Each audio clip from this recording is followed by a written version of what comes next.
Hello again. I'm Dan Mitchell with the Cato Institute. Time for the final segment in the Center for Freedom and Prosperity's video series on the Laffer curve.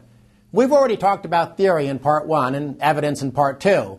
So we know that good changes in tax policy lead to more taxable income, which means that tax rate reductions generate revenue feedback. Conversely, we also know that tax rate increases will hurt economic performance, and since this translates into less taxable income, it means tax hikes at the very least do not raise as much money as politicians want. This is common sense for people in the real world. Business owners know they would lose customers if they doubled their prices, so they would never assume that this is a realistic way to double revenue. Likewise, entrepreneurs always look for efficiencies because they understand that they can increase total profits if they can lower prices and attract more buyers.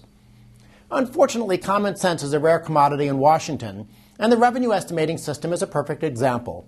When Congress debates tax legislation, it relies on the Joint Committee on Taxation to prepare official revenue estimates. This committee, which is controlled by politicians from the tax-writing committees, assumes that changes in tax policy have zero impact on the economy's overall performance. I'm not making this up. The JCT even admits on its website that, quote, the Joint Committee staff assumes that a proposal will not change total income and therefore holds gross national product fixed, end quote. Let's look at a couple of examples to understand what this really means. If Congress is debating a bill to double income tax rates, the Joint Committee on Taxation will assume that the economy's growth rate is unaffected, even though such a proposal would have a crippling impact on incentives to work, save, and invest. The Joint Committee on Taxation would even assume there is no macroeconomic impact if the Internal Revenue Code is put in the shredder and replaced by a simple and fair flat tax. It doesn't matter that growth has expanded and that more jobs have been created in the countries that have adopted a flat tax. The JCT ignores real-world evidence and instead relies on simplistic models. This system is known as static scoring, and for decades, experts have urged the JCT to modernize their methodology so that lawmakers have more realistic information when considering tax legislation. The recommended new approach, known as dynamic scoring, would estimate Laffer curve effects so that revenue projections are more accurate. Now, defenders of the status quo claim that JCT does dynamic scoring, but this is only true in the very limited sense that the models incorporate what are called microeconomic effects, such as people using more tax preferences to protect their income when tax rates increase. But this is like guessing who won a baseball game by looking at the score in the first inning. Yes, it's part of the answer, but only a tiny fraction of the information needed. Here's a real-world example. Back in 1989, I worked for Senator Bob Packwood of Oregon.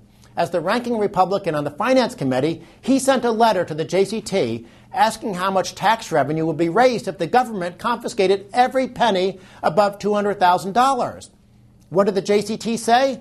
Well, on your screen, you can see Senator Packwood's November 14th floor statement in the congressional record. As the senator explained, the JCT estimated that this 100% tax rate would collect $104 billion in 1989, rising to $299 billion in 1993. And when Senator Packwood asked the bureaucrats whether this was realistic, they gave him the same revenue estimate, but included a footnote stating that, quote, these estimated taxes do not account for any behavioral response, end quote. This is sort of like the fiscal equivalent of, other than that, Mrs. Lincoln, how did you like the play? So why does this crazy system exist? There are two explanations. The charitable explanation is dynamic scoring is difficult. If you ask 5 economists to estimate how much faster the economy will grow under a flat tax, you'll probably get 6 different answers. So how then is the Joint Committee on Taxation supposed to measure revenue feedback? Another complication is that short-run answers are probably different than long-run answers. The 2003 tax rate reductions are a good example. The attached chart shows the JCT's estimate of revenues compared to what actually happened. In the first couple of years, the JCT was pretty close. They even overestimated the amount of revenues in 2004. But in more recent years, actual revenues have been considerably higher than the JCT estimate, presumably because lower tax rates on dividends and capital gains have improved economic growth, something the JCT makes no effort to measure. Another challenge is disentangling the effects of multiple policies.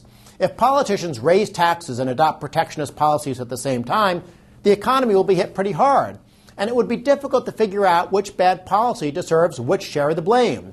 These are some of the reasons why dynamic scoring will never produce a 100% correct revenue estimate. But the key thing to understand is that it will produce an estimate that is much closer to the truth than static scoring.